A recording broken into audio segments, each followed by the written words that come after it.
The 1970s killed the muscle car, or so everyone thought. While Chevrolet and Ford were busy strangling their big blocks with emissions equipment, and insurance companies were busy bankrupting anyone under 25 who wanted to go fast, a handful of engineers at every major American automaker were quietly doing something dangerous. They were hiding serious performance inside completely ordinary-looking cars. No hood scoops, no racing stripes, no warning. These are the 15 rarest sleeper cars from the 1970s. The wolves in sheep's clothing that nobody saw coming until it was already too late. Number 15. The 1971 AMC Hornet SC360. American Motors didn't have the budget of General Motors or Ford. What they had instead was a stubborn refusal to accept that they couldn't compete, and occasionally, that stubbornness produced something genuinely remarkable. The Hornet SC360 was one of those moments. AMC took their compact Hornet two-door sedan, which looked about as threatening as a hardware store delivery vehicle, and stuffed a 360 cubic inch V8 under the hood. The SC designation stood for Super Coupe, which was AMC's way of telling you this particular Hornet had secrets. The 360 produced 245 horsepower in standard form, but the real trick was the optional 4-barrel carburetor package that pushed output to 285 horses. In a car weighing just over 3,000 pounds, that was a combination that made for genuinely alarming straight-line performance. Quarter-mile times hovered in the low 14-second range, which put it directly in the conversation with Chevelle and GTOs that cost considerably more and attracted considerably more attention from both police officers and insurance adjusters. The SC360 attracted neither because nobody expected anything from a Hornet. That was entirely the point. AMC built fewer than 8,000 SC360 models across the 1971 model year, making it rare even by the standards of this list. Today, these cars are almost invisible at car shows, which remains the greatest sleeper joke of all. Even as a collector's item, it refuses to announce itself. Number 14. The 1971 Pontiac Ventura Sprint. Pontiac built the Ventura as their version of the Nova, a compact economy car designed to appeal to buyers who wanted basic transportation with a Pontiac badge on the nose. Nothing about that description suggests performance. Nothing about the Ventura Sprint suggests performance either, until you look carefully at what Pontiac tucked underneath it. The Sprint package brought a 267 cubic inch overhead cam 6-cylinder engine borrowed from the Firebird, paired with a floor-mounted 4-speed manual transmission. Now, before you tune out because somebody said 6-cylinder, understand the context. This engine was designed specifically for performance applications. It breathed well, it revved freely, and in the featherweight Ventura body, it created a driving experience that embarrassed a lot of V8 owners who should have known better. The Sprint wasn't the quickest car on this list in a straight line. That's not why it's here. It handled. In an era when most American performance cars understood corners about as well as a refrigerator understands ballet, the Ventura Sprint could actually be driven with enthusiasm on a winding road. Pontiac gave it upgraded suspension, front disc brakes, and a rear sway bar that kept body roll honest. The combination felt European in the best possible way, which in 1971 American automotive culture made it practically invisible to the muscle car crowd. They weren't looking for handling, they were looking for hood scoops. Production numbers were tiny. Fewer than 3,000 Ventura Sprints were built, making them extraordinarily difficult to find today. Most people have never heard of one. That's a shame, because this quiet little Pontiac was doing something genuinely interesting, while everyone else was just making noise. Number 13, the 1972 Ford Maverick Grabber 302. Ford introduced the Maverick in 1970 as the antidote to the muscle car. Simple, cheap, economical. The base model came with a straight 6 that produced about as much excitement as reading an appliance warranty. But Ford, being Ford, couldn't resist offering the Grabber package with a 302 cubic inch V8, and suddenly the most boring car in the lineup had a personality transplant. The 302 produced 210 horsepower which isn't a number that ends conversations at car shows. But the Maverick weighed only 2,700 pounds. Put those two facts together, and the math becomes considerably more interesting. 0 to 60 happened in around 7.5 seconds, which sounds modest until you remember this was a car that looked like it belonged in a school parking lot and cost less than $2,500 new. The Grabber package added a hood stripe, some sporty badging, and not a lot else visually. From a distance, it still looked like somebody's grocery getter. From the inside of a Camaro that just got embarrassed at a stoplight, it looked like a very different proposition entirely. Ford built the Maverick Grabber 302 in limited numbers before emissions regulations began strangling the small block, making survivors with the V8 option genuinely scarce today. Finding one with the 4-speed manual is the kind of thing that makes grown enthusiasts emotional in parking lots. Not that I would know anything about that. Number 12, the 1973 Dodge Dart Sport 340. By 1973, the muscle car era was visibly declining. Horsepower ratings were dropping, compression ratios were falling, and the automotive press was writing obituaries for performance. Dodge apparently didn't receive those obituaries because the Dart Sport 340 remained absolutely committed to going fast, while looking like it absolutely was not. The 340 cubic inch small block was one of the finest engines Chrysler ever built. Light, compact, and extraordinarily willing to rev, it produced 240 horsepower in street trim, with numbers that significantly understated real-world performance. Mopar enthusiasts will tell you at considerable length, and with complete accuracy, that the factory dyno sheets were conservative to the point of fiction. Quarter-mile times in the high 13-second range were achievable with a competent driver and the right rear axle ratio. The Dart Sport body was a two-door fastback that managed to look sporty without looking fast, which is a difficult aesthetic achievement that Dodge somehow pulled off repeatedly. The 340 package added a subtle hood treatment, some badging, and underneath, the good stuff. Heavy-duty suspension, front disc brakes, and that magnificent small block sitting right where you wanted it. Chrysler discontinued the 340 engine after 1973, making that final year particularly significant. Survivors with the original drivetrain intact are among the most sought-after compact Mopars of the decade, though most of the world still doesn't know that, which is, again, entirely appropriate for a car that spent its whole career being underestimated. Number 11, the 1971 Mercury Comet GT. Mercury's entry in the compact performance sweepstakes is so forgotten that even dedicated muscle car historians occasionally blank on it mid-conversation. The Comet GT deserves better than that, even if its entire identity was built around not deserving attention. Ford shared their Maverick platform with Mercury for the Comet, and where Ford offered the Grabber, Mercury offered the GT package. The heart of the matter was the same 302 cubic inch V8, producing the same 210 horsepower in a car of similar weight. But the Comet GT came dressed differently, with unique badging, specific interior treatments, and a slightly different character that Mercury spent considerable effort cultivating. What made the Comet GT genuinely interesting was how completely it flew under the radar, even compared to the already low-profile Maverick Grabber. Mercury was a brand that existed in a strange middle space between Ford and Lincoln, and the Comet existed in an equally strange middle space within Mercury's lineup. Nobody was looking at it. Nobody was writing magazine features about it. Nobody was inflating insurance premiums because of it. That combination of obscurity and genuine performance capability made it the perfect sleeper in a decade full of people trying very hard to build perfect sleepers. Production numbers were even lower than the Maverick Grabbers, making the Comet GT one of the genuinely rare machines on this list. If you find one at an estate sale, you buy it. That's the rule. Don't overthink it. Number 10, the 1970 Buick Skylark, GS Stage 1. Everyone remembers the Buick GSX Stage 1 from 1970.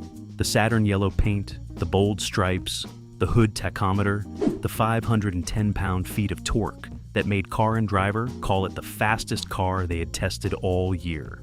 What almost nobody remembers is that you could get the same Stage 1 455 engine in the standard Skylark GS without any of the visual drama that attracted attention. The Stage 1 package on a plain Skylark GS was one of the great quiet performance options of the entire muscle car era. The 455 cubic inch V8 produced 360 horsepower and that absolutely staggering 510 pound-feet of torque.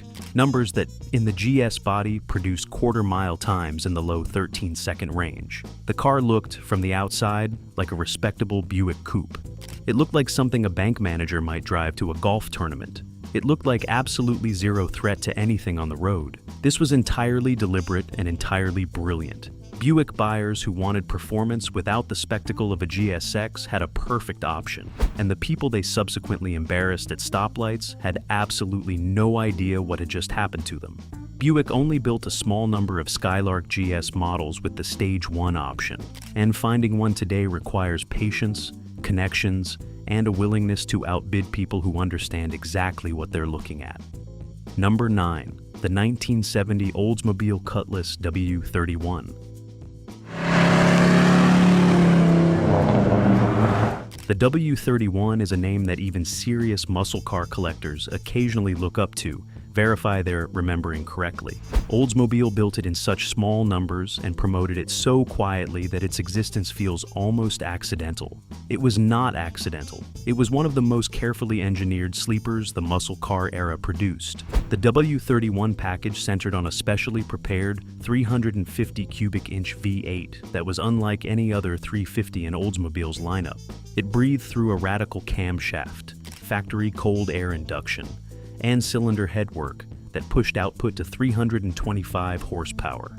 In the relatively lightweight Cutlass body, that combination was seriously quick. Quarter-mile times in the mid-13-second range put it in direct competition with cars that had much bigger engines and much more obvious performance intentions. But here's what made the W31 genuinely special beyond the numbers.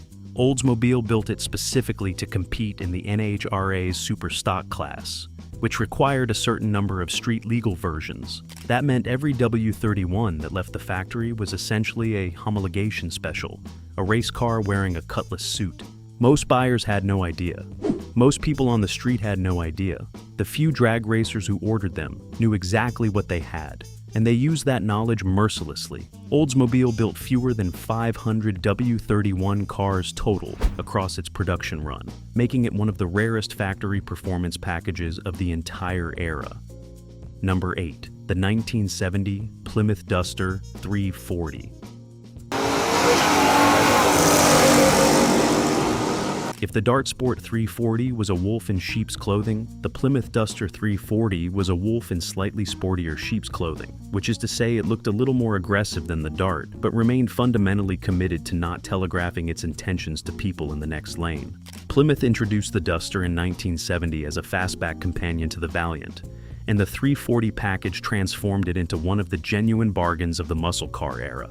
The 340 cubic inch V8 was the same magnificent small block that powered the Dart Sport, producing 275 horsepower with factory understatement built in. The Duster's fastback body was light, the suspension was properly sorted, and the combination produced quarter-mile times that consistently surprised people who looked at the source and assumed they were safe.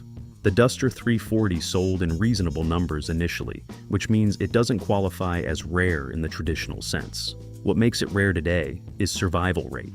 These cars were driven hard because they were designed to be driven hard. They were modified, raced, crashed, and neglected, with impressive enthusiasm over the decades. Finding a numbers-matching Duster 340 with its original drivetrain intact is significantly harder than the original production numbers suggest. Plymouth built the car right. Time and enthusiasm did the rest. Number 7. The 1974 AMC Gremlin X V8.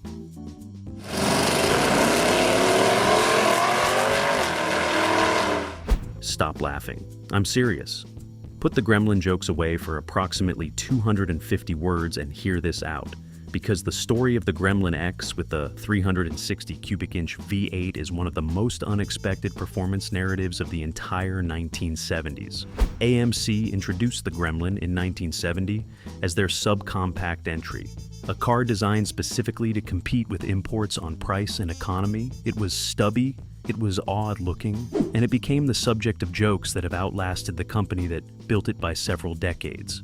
But AMC, in their admirably stubborn fashion, decided to offer the optional 360 V8 in the Gremlin X package starting in 1974. The 360 produced 220 horsepower in a car that weighed barely 2,700 pounds. The power-to-weight ratio was absurd. The handling was questionable by any objective standard. The rear suspension made optimistic assumptions about driver skill and road surface quality. None of that mattered when the light turned green, because the Gremlin X V8 launched with a violence that was genuinely shocking, given what the car looked like standing still. Nobody, at any point in automotive history, has ever looked at a Gremlin and thought they needed to prepare themselves. That assumption was expensive. AMC built very few Gremlin X models with the V8 option before the engine was discontinued due to emissions pressures. They are extraordinarily rare today, which is either a tragedy or a blessing, depending on your feelings about subcompact muscle cars from companies that no longer exist. Number 6. The 1970 Chevrolet Nova, SS396.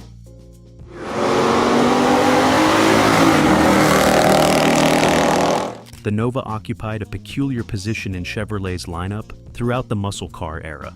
It was too small and too plain to be taken seriously as a performance car, which made it absolutely perfect for people who understood that being taken seriously was for people who wanted to lose. The Super Sport package with the 396 cubic inch big block was the Nova's most potent factory offering, and it remains one of the most criminally underappreciated performance packages General Motors ever produced. The 396, in its hottest L78 form, produced 375 horsepower in a car that weighed roughly 3,200 pounds.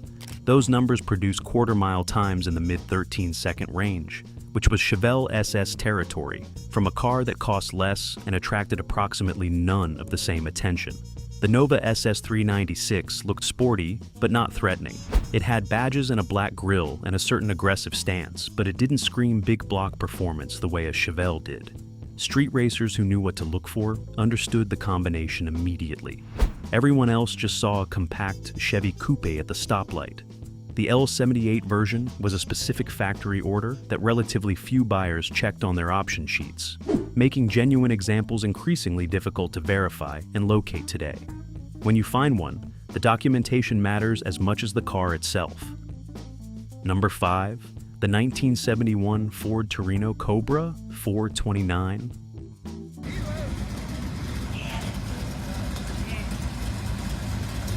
By 1971, Ford was already walking back their performance commitments under pressure from insurance companies and emissions regulators. The Torino Cobra, with the 429 cubic inch Cobra jet engine, represents one of the final moments before Ford blinked, and it is a magnificent final moment. The 429 Cobra jet produced 370 horsepower, with factory understatement that had become standard practice by this point in the horsepower wars.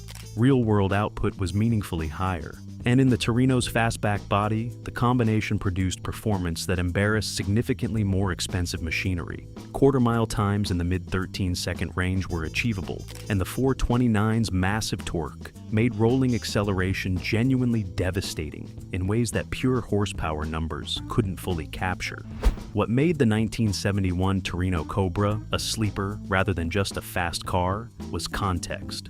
The Torino nameplate had been used on everything from 6-cylinder economy models to NASCAR homologation specials, which meant nobody looked at a Torino and automatically assumed it was serious. The Cobra package brought visual changes but remained restrained by the standards of the era. A driver who didn't look closely enough might miss what was coming entirely. Ford discontinued the high-performance Cobra jet engines shortly after, making the 1971 models the last of a particular line. That end-of-an-era status has steadily pushed collector interest and values upward, though the Torino Cobra still hasn't received the recognition it genuinely deserves. Ford people know. Everyone else is still catching up. Number 4. The 1970 Dodge Dart Swinger 340.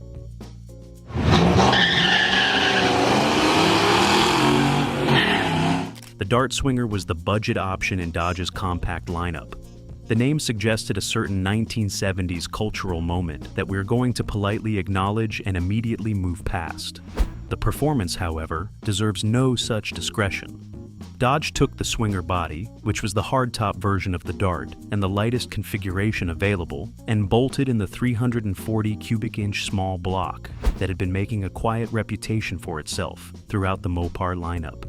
275 horsepower, 340 pound-feet of torque, a car that weighed barely 3,000 pounds, a price tag that put it within reach of buyers who couldn't afford the bigger Mopars, but still wanted to go fast. The Dart Swinger 340 was devastatingly quick for its price point and completely invisible in terms of visual threat.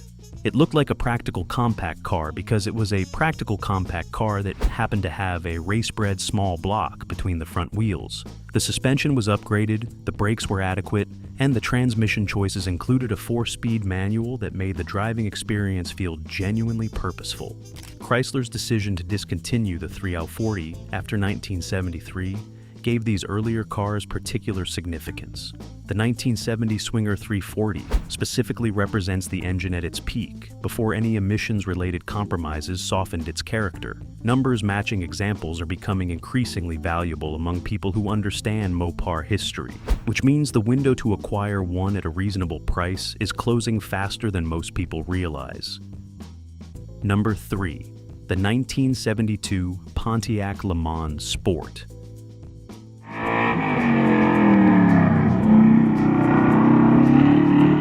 1972 was a transitional year for American performance. Compression ratios were dropping across the industry.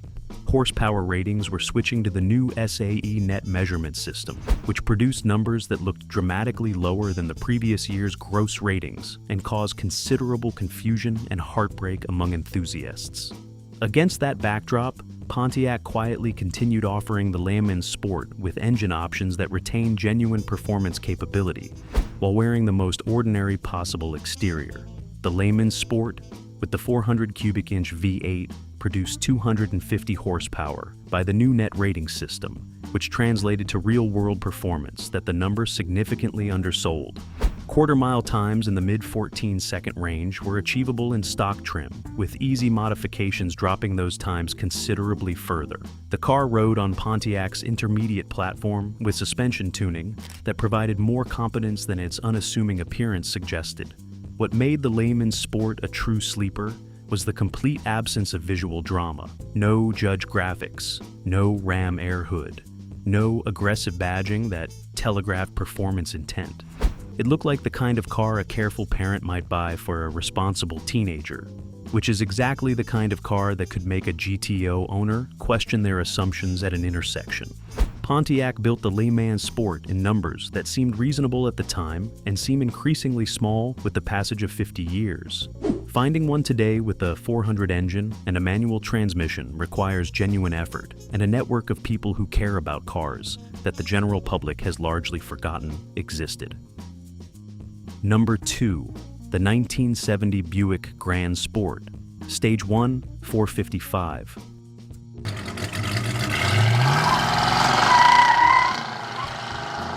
We've already discussed the Skylark GS stage, one hiding the same engine as the famous GSX in a quieter body.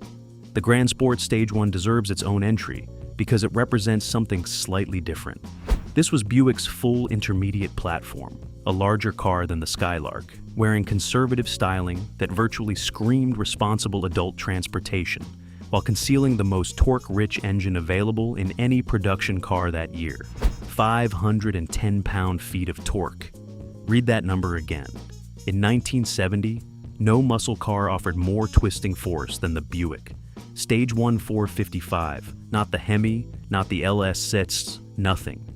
That torque arrived low in the rev range and stayed there, creating a sensation under hard acceleration that felt less like an engine revving and more like a force of nature engaging. The Grand Sport body, larger than the Skylark GS, absorbed that power with a planted stability that made the car feel almost effortless at speeds where other machines were working hard. The Grand Sport Stage 1 never appeared in the same headline-grabbing road tests as the GSX because it didn't look like headline material. It looked like an upscale Buick coupe for a successful person in their late 30s who happened to enjoy not being passed on the highway. That appearance was magnificent deception at scale, and it worked perfectly for the entire production run. Buick built Stage 1. Grand Sport models in genuinely limited numbers, and finding one today with documentation confirming the original. Stage 1 drivetrain is a serious undertaking. When you do find one, you'll understand immediately why the people who know about these cars guard that knowledge carefully. Number 1. The 1970 AMC Rebel machine.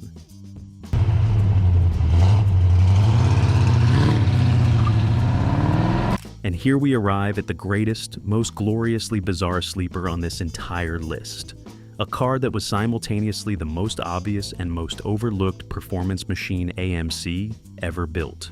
The Rebel machine had red, white, and blue paint. It had a hood-mounted tachometer. It had a massive functional air scoop. It announced its intentions with a volume that contradicted everything we've discussed about sleepers for the previous 14 entries on this list. And yet, the Rebel machine is the ultimate sleeper because of what happened to it after the first model year. AMC initially offered it only in that patriotic red, white, and blue scheme, which made it impossible to miss and genuinely easy to take seriously as a performance car. But for the remainder of the production run, AMC offered the machine in any standard color, with the hood scoop but without the attention-grabbing paint. A red Rebel machine or a black one looked exactly like a slightly aggressive AMC intermediate coupe. The performance was unchanged. That performance centered on a 390 cubic inch V8, producing 340 horsepower, though AMC's conservative dyno habits meant the real number was meaningfully higher. Quarter-mile times in the mid-14-second range were standard, with the right gearing pushing times into the 13-second bracket. The suspension was properly sorted for both straight-line launches and cornering, making the machine a more complete performance car than its price suggested. AMC built approximately 2,000 Rebel machines total across the production run, which makes them rare by any reasonable standard. The single-year special edition cars in the patriotic livery are more visually famous, but the standard color versions that followed represent the true sleeper ideal. They had everything: the performance, the capability, the engineering, and absolutely nothing in their appearance to warn you it was coming. That combination, genuine factory performance hidden inside complete visual anonymity, is what the 1970s sleeper was all about. Engineers who refused to let performance die quietly, hiding their best work inside the most ordinary packaging they could find, building cars that rewrote assumptions and embarrassed the competition without ever asking for attention. The 1970s didn't kill the muscle car.